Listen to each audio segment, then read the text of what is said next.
Welcome to மாயா பஜார். இன்றைக்கு நாம் பார்க்கும் ரெசிபி தயிர் சேமியா. கடாயில் 2 டீஸ்பூன் நெய் விட்டுருக்கேன். 10 முந்திரி, லேசாக செவக்கிறப்ப நம்ம திராட்சை 15 போட்டுக்கலாம். லேசாக கலர் மாறுது. ட்ரை கிரேப்ஸ் போட்டிருக்கேன். பொன்னேரம் ஆயிடுச்சு, எடுத்துடலாம். ஸ்டவ் ஆஃப் பண்ணிடுறேன். சேமியா 1 கப் எடுத்துருக்கேன். இதையும் போட்டு லேசாக சூடு பண்ணலாம். ரொம்ப செவக்கணும்னு அவசியம் இல்லை. மைக்ரோ ஓவனில் வச்சு 1 நிமிஷம் ஹீட் பண்ணிக்கலாம். ஸ்டவ் ஆஃப் பண்ணிடுறேன். அதே கடாயில் 4 கப் தண்ணி ஊற்றுறேன்.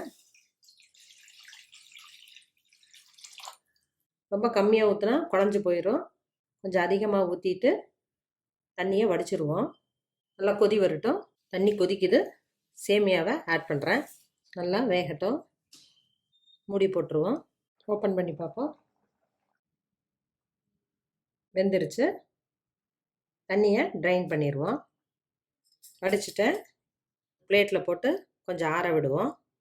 தாளிக்கிற கரண்டியில் 1 டீஸ்பூன் நல்லெண்ணெய், 1 டீஸ்பூன் தேங்காய் எண்ணெய் விட்டுருக்கேன். காஞ்சிருச்சு. கடுகு 1/4 டீஸ்பூன், கடலைப்பருப்பு 1 டீஸ்பூன், உளுந்தம்பருப்பு 1 டீஸ்பூன், இஞ்சி சிறிய துண்டு பொடியாக கட் பண்ணிக்கணும், மிளகாய் 1, கருவேப்பிலை கொஞ்சம். லேசாக ஃப்ரை ஆனோன்னா ஸ்டவ் ஆஃப் பண்ணிடலாம்.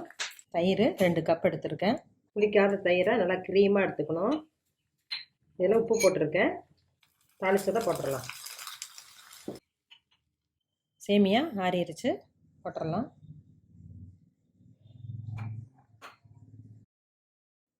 வறுத்த முந்திரி திராட்சை போட்டுடலாம். விருப்பப்படுறவங்க மாதுளம்பழம் கொஞ்சமாக போட்டுக்கலாம். தயிர் சேமியா ரெடி ஆயிடுச்சு.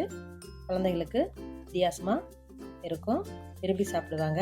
இதை கூலிங்காக சாப்பிட்றதுனா ஃப்ரிட்ஜில் வச்சும் சாப்பிட்லாம். சப்பாத்தி சாப்பிடும்போது நம்ம ரைஸ் வைக்காமல் இது செஞ்சுக்கிட்டோம்னா நமக்கு ஃபில்லிங்காக இருக்கும். செஞ்சு பாருங்கள், சாப்பிட்டு பாருங்கள். தேங்க்யூ.